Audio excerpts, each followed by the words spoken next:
Olá pessoal, muito bem-vindos a mais um episódio do Escolhas em Show. Hoje no podcast eu tenho a honra de entrevistar uma mulher que foi apontada como uma das 21 mulheres que estão fazendo um Brasil melhor, Debbie Xavier, e eu a convidei para poder falar sobre liderança feminina. Muito obrigada por ter aceito o convite, Debbie. Obrigada, Luciana. Oi pessoal, tudo bem?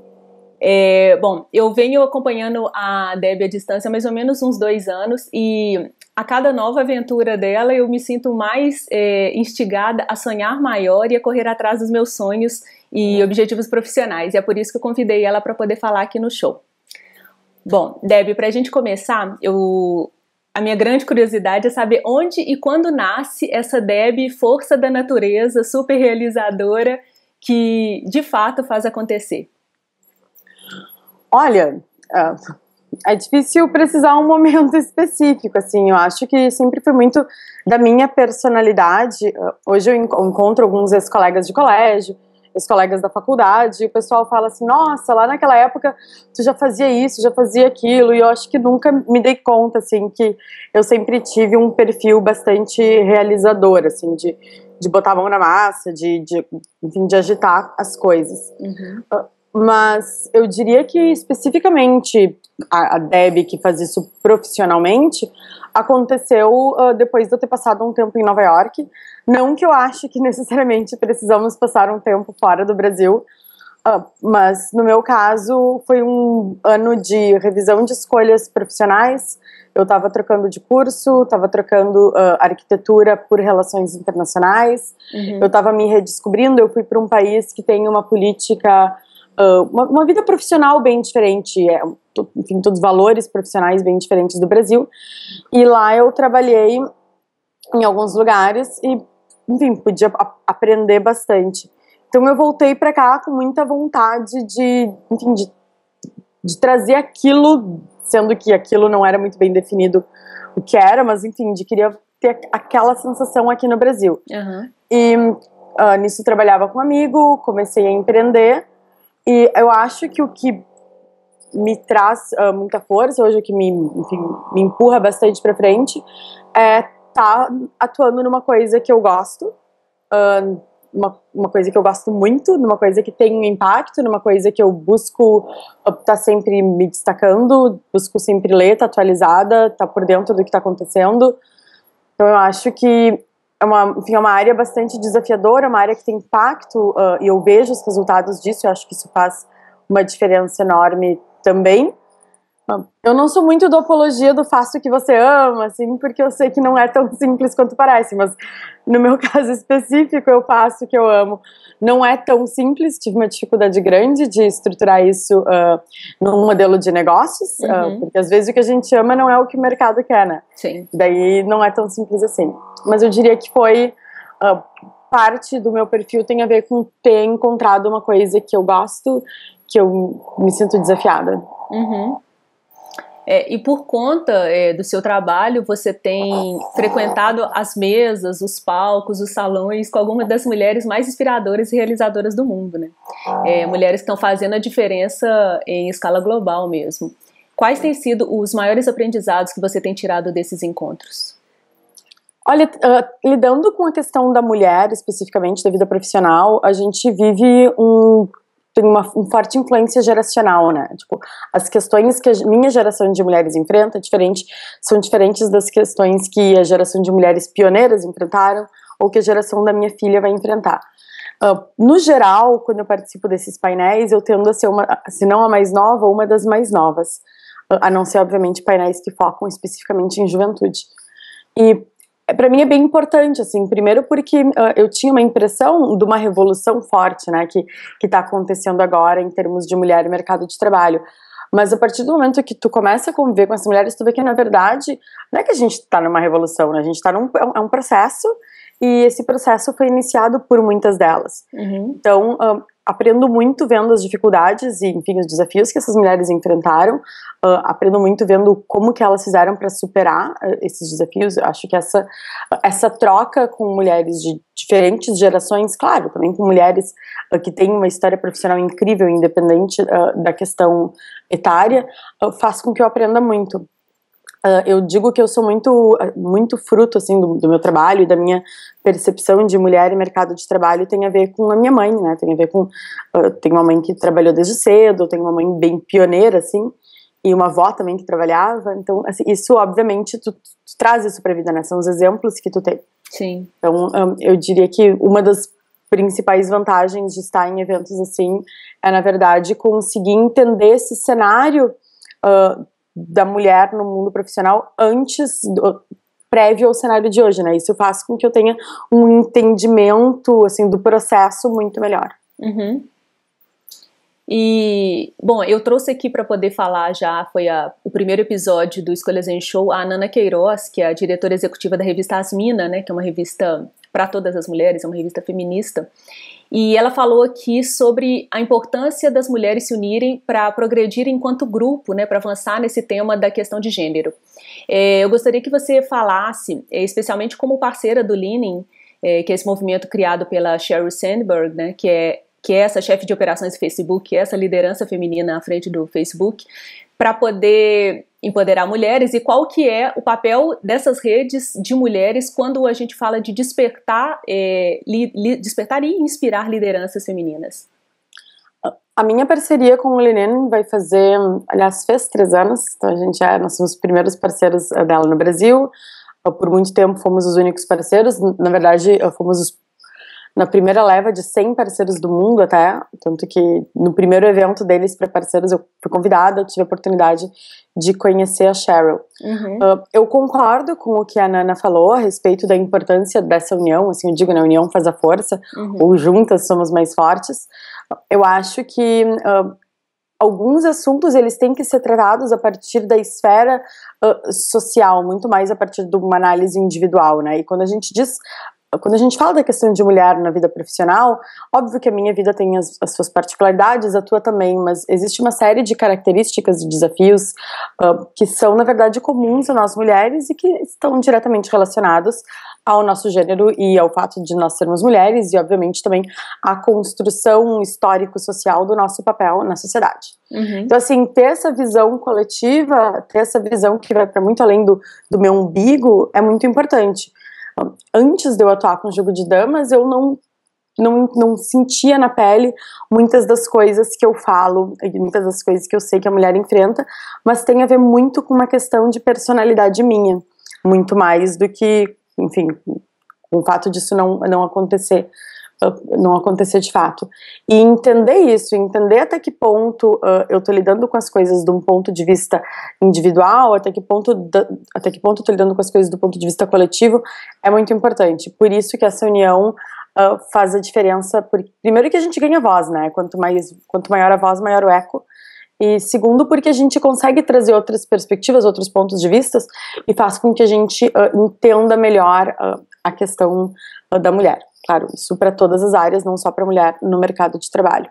Uhum. Em termos de representatividade, que é uma coisa que a revista Asmina também provavelmente a Nana deve ter citado, em termos de representatividade é ainda mais importante, né? Porque você não pode ser aquilo que você não vê, né? É uma frase que eu gosto muito. E é muito complicado, porque a gente ainda tem poucas mulheres ocupando cargos de liderança, a gente tem poucas referências femininas, e quando elas existem, elas acabam sendo sempre as mesmas, né, e são muitas mulheres que são exceções, e na verdade, porque a mulher num pouco espaço de tempo, teve que fazer todo um avanço em termos econômicos e culturais, né. Uhum. Então a gente foi rápida, mas ainda assim não deu tempo da gente conseguir alcançar os homens ainda, e não por, obviamente, incapacidade, mas por fruto de características históricas, sociais, e que também variam de país para país. Uhum. Então eu diria que essa representatividade é importante, esse apoio é importante. Eu vejo muitas mulheres que ficam felizes quando eu conto alguma coisa com as quais elas se identificam, porque elas percebem a importância de... Enfim, elas me olham, enfim, como uma... Não sei exatamente a palavra, mas, enfim, elas me veem como uma referência, e eu contar coisas para elas com as quais elas se identificam faz uma diferença enorme. Eu, inclusive, cuido muito para desconstruir o mito da supermulher, né? Porque não sou. E não tem o que ser, entendeu? A gente não pode partir do princípio que só supermulheres conseguem, porque, na verdade, não tem a ver apenas com a gente e com as minhas características, tem a ver também com o ambiente, com o macro cenário, o qual eu tô tentando mudar, né, pra que não precisam ser só as super mulheres ou só as exceções que consigam espaço, assim, seja um ambiente que dê espaço para todas. Sim. Ou oportunidade para todas, né, daí espaço aproveita. Aí vira consequência, né. Exato. Você trabalha para despertar a autoconfiança nas mulheres. Quais são os impactos indiretos que esse despertar da liderança feminina traz para o entorno dessa mulher?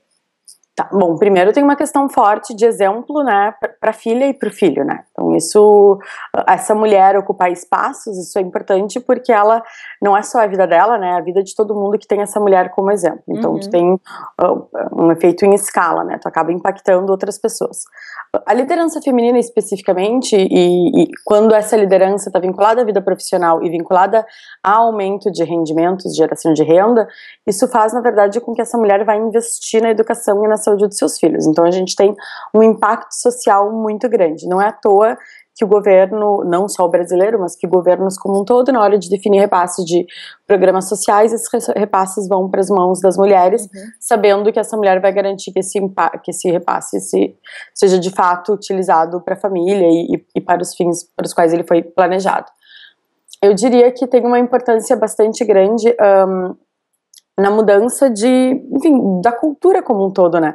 A mulher líder e que essa liderança representa também um poder econômico, é uma mulher que tem dinheiro, né? E dinheiro é poder. E isso influencia empresas, tem mudado a maneira como as empresas se comunicam com a mulher, porque as empresas estão vendo que não adianta eles criarem estereótipos ou reproduzirem estereótipos, que eles de fato têm que entender essa mulher. Eu acho que a liderança, não só quando acompanhada, mas quando acompanhada de um resultado econômico, tem um impacto muito maior, porque a gente acaba sendo agentes que influenciam todo o mercado e toda a sociedade.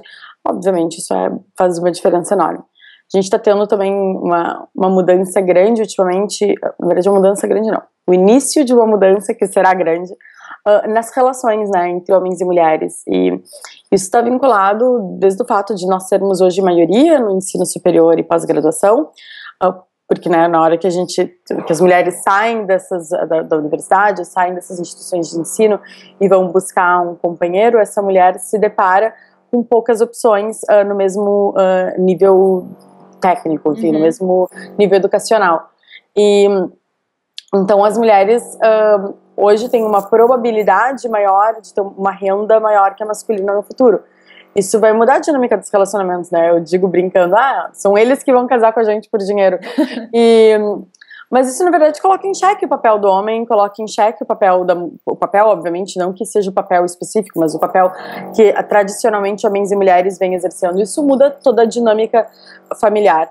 Isso está mudando também as empresas, porque essa geração de millennials, eles, na verdade, os homens buscam uma divisão mais igualitária das tarefas dentro de casa. Tá? É a geração mais pró-equidade que existe. Só que esses homens, quando chegam no mercado de trabalho, eles veem que eles não conseguem, porque toda a estrutura e a cultura corporativa, do mercado corporativo, ela foi criada, enfim, o mercado corporativo como é hoje, muito dele foi criado a partir da Segunda Guerra, partindo de um princípio que um cônjuge está no mercado de trabalho e o outro cônjuge está em casa cuidando dos filhos. Porque era essa a estrutura familiar que a gente teve por muito tempo. No geral, o cônjuge que trabalhava era o homem e o cônjuge que ficava em casa era a mulher.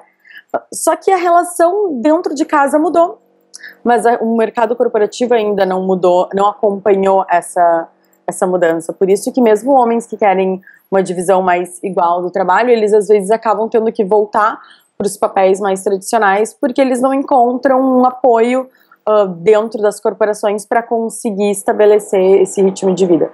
Então eu acho que a liderança feminina está mudando, está impactando, né, a forma como as empresas pensam o seu produto, sua estratégia de comunicação e também, obviamente, o design do produto.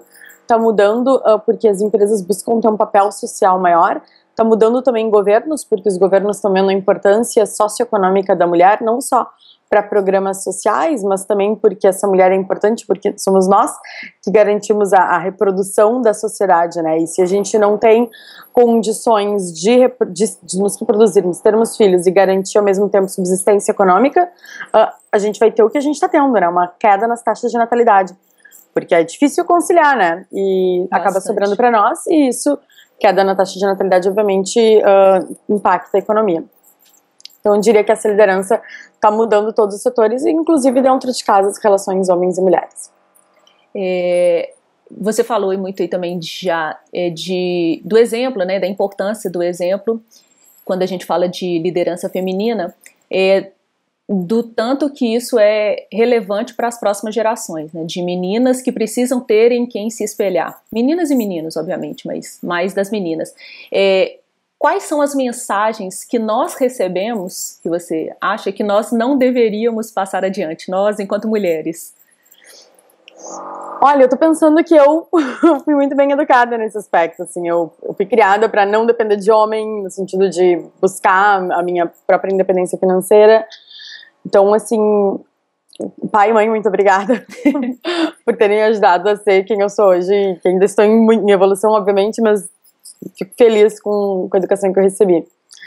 Eu acho que a mulher foi, por muito tempo, educada para ver boa parte do valor dela vinculado a um relacionamento. Eu acho que isso está mudando. Relacionamentos são importantes, são ótimos, são maravilhosos, sabe? Acho que quero muito que todo mundo seja muito feliz no amor, seja com homem, com mulher, com quem quiser, sabe? Mas eu acho que isso é uma parte da nossa vida e não tem que ser a parte principal. E por muito tempo, nossa noção e percepção de valor da mulher esteve diretamente ligada a esse tipo de relacionamento. Então, isso está mudando. Eu acho que esse é um tipo de mudança importante, né? A gente também tem que... Uma coisa que eu diria, na verdade, que seria importante mudar para as próximas gerações é quando a gente fala que a mulher é livre para fazer as próprias escolhas, e eu acho que a mulher tem que ser, não só a mulher, todo mundo tem que ser livre para fazer as próprias escolhas. Eu acho que a importância da gente perceber que a escolha, ela é, na verdade, tomada dentro de um contexto social, né? Então, a escolha não é uma escolha 100% livre. As mulheres não querem ter filhos. Ótimo, mas por quê? Entendeu? Quando a gente se dá conta que muitas mulheres não querem ter filhos porque a gente tem um mercado corporativo que dificulta a evolução profissional dessa mulher ao mesmo tempo que ela seja mãe, seja porque não existe divisão de tarefas em casa ou porque não existe políticas flexíveis na empresa, faz com que a gente veja, quer dizer que se tivesse um mercado corporativo mais amigável para a mulher e tivesse divisão de tarefas, talvez essa mulher fosse ter filhos. Então essas decisões, elas são tomadas dentro de contextos, dentro de realidades. E eu acho que ter isso é bem importante, assim, ter noção disso é uma coisa bem importante. Porque se a gente fica naquela de, não, é decisão dela, ela escolheu, ótimo, mas eu acho que vale uma problematização, especialmente quando a gente lida com sociedade, né? Que eu digo, uma coisa é um indivíduo, outra coisa é quando a gente vê uma tendência macro, assim, em termos de um grande número de mulheres não querer ter filhos, sabe? Por quê? Entendeu? O que a gente tem nessa sociedade que as mulheres não querem ter filhos, né? Óbvio que vai ter sempre mulheres que não vão ter filhos, mulheres que não vão querer ter filhos, eu mesma tenho uma, mas não quero ter mais filhos, mas ter isso bem claro faz com que a gente comece a ver doenças, né, na nossa, problemas na nossa sociedade como um todo e na maneira com a qual a gente é levado a tomar algumas escolhas ou outras. Para as mulheres que vão escutar essa conversa agora, eu gostaria que você desse algumas dicas sobre como se reconectar com a própria voz, com o seu potencial, para que elas se tornem líderes de si mesmas, colocando a sua voz e a sua mensagem no mundo. Olha, eu ainda estou nesse processo, então, assim, não sou uma expert para falar nisso. Mas eu diria que a gente tem que saber as ferramentas que a gente tem. Eu acho que isso é uma coisa bem importante, a gente tem que saber as limitações que a gente tem, porque nada frustra mais a gente do que ficar tentando coisas que a gente não tem condições no momento, sabe? Ou ao menos ter uma visão realista das nossas possibilidades é uma coisa bem importante, assim, é uma coisa que eu tenho trabalhado muito, ter noção até onde de fato eu posso ir, até onde de fato eu posso construir condições para buscar alguma coisa maior. Acho que isso é uma coisa que tem mexido muito comigo ultimamente, assim. Ver também que tem uma série de coisas que não são culpa da gente, tem tem fatores que a gente vivenciou. Tem algumas mulheres que me falam assim, nossa, tá tão nova, fez isso tudo, e eu não fiz, sei lá o que, eu fico pensando, sabe, as vidas das pessoas são diferentes, as pessoas têm condições diferentes, elas têm história diferente, têm valores diferentes, isso obviamente vai determinar uma série de coisas na nossa vida. Não adianta a gente querer tentar ter a vida do outro ou se comparar com o outro quando a nossa realidade é diferente. Enfim, eu sempre fui muito precoce, né? Eu fui mãe aos 16 anos, então naquela época ninguém me invejava, entendeu?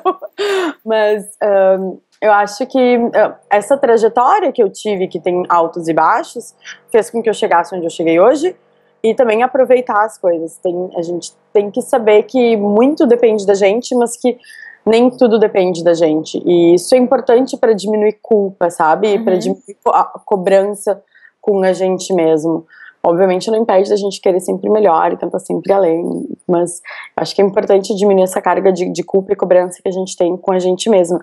Até porque aí a gente vai poder ser aquilo que a gente quer mesmo ser, sabe? Não fica dependendo de uma expectativa alheia ou de uma super expectativa que a gente tem sobre a gente mesmo.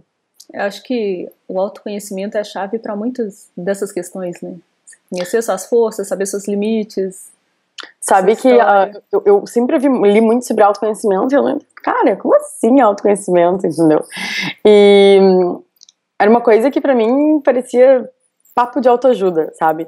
Embora eu te diga que eu aprendi, uma pessoa me falou uma coisa que é muito real, né? Toda ajuda é auto. Ninguém consegue ajudar a gente se a gente não se permitir ou se a gente não fizer parte desse processo de mudança. Então, eu comecei a olhar até o termo autoajuda com outros olhos depois dessa conversa. Mas, sim, autoconhecimento é muito importante. E saber que a gente muda também, né? Tipo, a Debbie de hoje com certeza é bem diferente da Debbie quando começou o jogo de damas. Enfim, a gente tá num processo, né? E acho que curtir esse processo é importante.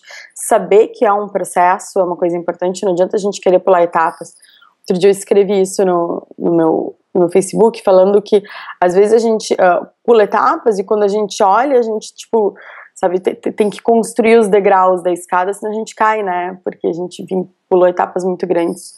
E eu fui muito assim por muito tempo, eu quis muito avançar sem de fato estar pronta para dar próximos passos, faz com que a queda seja grande. Então assim, eu acho que a gente respeitar a nossa velocidade, respeitar o nosso amadurecimento é uma coisa bem importante. E isso está vinculado com o autoconhecimento, né? Super, profundamente. Bom, antes da última pergunta, Debbie, eu quero te fazer um reconhecimento público de gratidão mesmo, por você ter brigado pelo seu lugar à mesa dos negócios, como a Sheryl costuma dizer, porque você inspira a todas nós mulheres, né, começando por mim, e as mulheres que você impacta diariamente a poder fazer o mesmo também. Obrigada. Quando a gente não passa pela gente é mais fácil. Com certeza. Bom, e para poder encerrar, eu quero te fazer uma pergunta mais dentro desse universo assim, do Escolha Zen. No Escolha Zen eu trabalho ideias e tendências que estão fazendo um mundo melhor, não só pelo indivíduo, mas pelas pessoas e pelo planeta, né, de uma forma geral. Gostaria de saber alguma coisa, alguma escolha, alguma mudança que você já fez na sua vida, dentro desse cenário, né, uma escolha Zen que você já fez por você, alguma que você sabe que precisa começar, ou que você deseja e que você ainda não fez. Olha, ano passado foi um ano bem puxado, eu sempre trabalhei muito, continuo trabalhando muito, mas eu tô buscando mais equilíbrio, assim, eu acho que na verdade a minha eterna busca, a minha eterna dificuldade é saber como equilibrar a vida pessoal e vida profissional. Tem tido um esforço da minha parte de buscar isso de maneira mais intensa, assim, mais intencional. Eu acho que isso é uma coisa que eu percebo diferença no meu dia a dia. Eu já não trabalho finais de semana, que era uma coisa que eu fazia.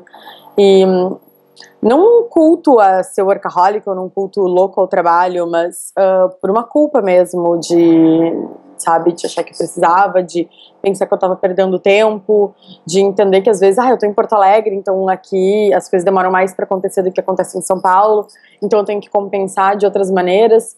Então, assim, e por um senso de urgência também, que na verdade não existe, né? Tipo, que eu inventava muito mais do que ele estava ali. Então, isso foi bem importante. Esse ano eu tomei algumas iniciativas legais, assim, e parar de trabalhar final de semana foi um deles. Começar a meditar, baixei aplicativo de meditação, então antes de dormir eu tento, não sou a mais zen das pessoas, mas me esforço para isso. Também eu fiz uma viagem de trabalho para Berlim, eu fui com a minha filha, e a gente aproveitou e tirou férias, assim, e foi de fato férias, sabe? Assim, ó, eu praticamente não trabalhei, e para quem é dona de negócio é difícil, né? Não é a mesma coisa que sendo funcionário. E ainda mais que eu tinha ido para um evento de trabalho, então eu ainda tinha coisas para fazer. Minha filha chegou a falar: mãe, não quer trabalhar um pouquinho, me deixar um pouco em paz? Então foi muito importante, assim, para mim ver esse avanço do ano, curtir mais minhas amigas, aproveitar bastante. O que eu acho que eu tenho que voltar a fazer, e na verdade é uma coisa que eu tenho noção e estou tentando trazer mais, é um cuidado com a minha saúde, que ficou completamente de lado nesse tempo. Então eu cheguei a correr um tempo, depois eu quebrei meu pé, parei de correr, então estou tentando voltar a correr, mas é difícil pegar o hábito de novo. Para mim é uma coisa muito importante para me liberar da ansiedade. Então eu acho que olhar para mim, não só num equilíbrio emocional, mas olhar para mim como um ser orgânico que precisa ter um cuidado com a saúde, tem sido um desafio, assim. Muito legal. Bom, a gente encerra por aqui. Mais uma vez eu quero agradecer pela sua presença, por ter aceito o convite. E para quem está assistindo, toda semana um convidado super interessante, entrevistado aqui no Escolha Zen Show. É só ficar ligado, se inscreva nos canais e até a próxima. Muito obrigada. Obrigada.